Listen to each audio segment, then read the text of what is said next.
নমস্কার বন্ধুরা, আমার রান্নাঘরে আবার আমি একটি নতুন রেসিপি নিয়ে এসেছি। আজকে করব রুই মাছের ঝোল, একদম পাতলা ঝোল করব। দেখতেই পাচ্ছ তোমরা, আমি মাছটাকে কড়া কড়া করে একদম ভেজে নিয়েছি, এমনকি আলুটাও আমি ভেজে তুলে রেখেছি। এরপর আমি দিয়ে দিলাম ওই তেলের মধ্যেই কালো জিরে ফোড়ন দিয়ে নিলাম। দেখতে থাকো, কালো জিরের ফোড়নটা একটুখানি, কালো জিরেটা একটুখানি গরম গরম হয়ে যাবে একদম, তাহলে তোমার স্মেলটা ভালো আসবে। তারপরেও আমি ছেড়ে দিলাম হচ্ছে কাঁচা লঙ্কা চেরা ও হচ্ছে পেঁয়াজ কুচানো।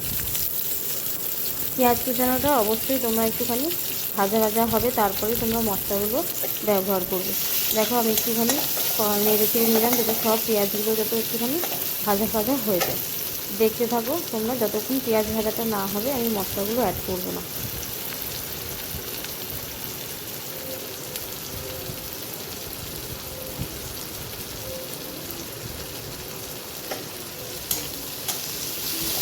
দেখো, আবারও আমি একটুখানি খুন্তি দিয়ে নেড়ে চেড়ে নিলাম।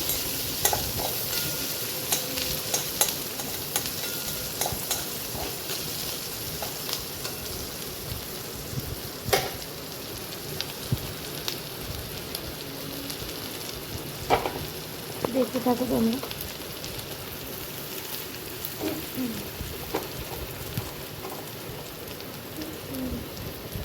এবার দেখো পেঁয়াজটা একটু ভাজা ভাজা হয়ে গেছে। এবার আমরা দিয়ে দিলাম হলুদের গুঁড়ো, তারপরে দিয়ে নেব একটু সামান্য লঙ্কার গুঁড়ো।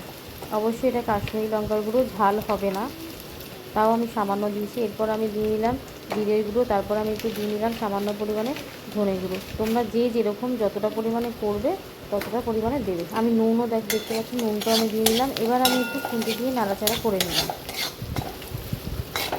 যাতে সব মশলাগুলো যাতে ভালো করে মেশানো হয়। এরপরে দেখো, আবারও আমি মশলাটা প্রায় নাড়াচাড়া করতে করতে খুন্তি দিয়ে দেখো আস্তে আস্তে পুরো কষে গেছে। এরপর আমি আলুগুলো দিয়ে নিলাম। আলুগুলো তো ভেজেই রেখেছিলাম, তোমাদের বললাম আলু।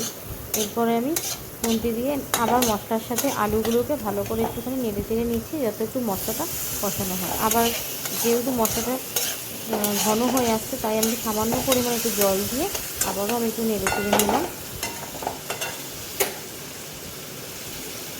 দেখতেই পাচ্ছ তোমরা, আমি এবার আমার নাড়াচাড়া হয়ে গেছে, দেখতে পেলাম যে কষানোটা হয়ে গেছে প্রায়। এবার আমি জল দিয়ে নিলাম। জল দিয়ে এবার আমি আস্তে আস্তে মাছগুলো ছেড়ে দেবো, দিয়ে কিছুক্ষণ আমি চাপা দিয়ে রেখে দেবো, লো টু মিডিয়াম।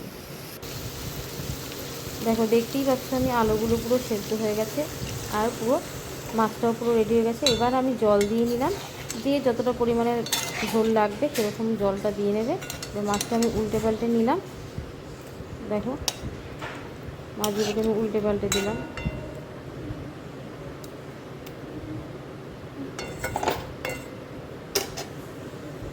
দেখো, এবার আমার পুরো লুকটা দেখো মাছের কেমন এসে। অবশ্যই এটা পাতলা ঝোল করেছি কালো জিরে দিয়ে। এই গরমকালে আস্তে আস্তে গরম পড়ছে, তোমরা অবশ্যই ট্রাই করে দেখবে, এরকম পাতলা ঝোল খেতে খুবই ভালো লাগে। দেখো, আবার আমি একটা নতুন রেসিপি নিয়ে আসবো। নমস্কার, ভালো থাকবে।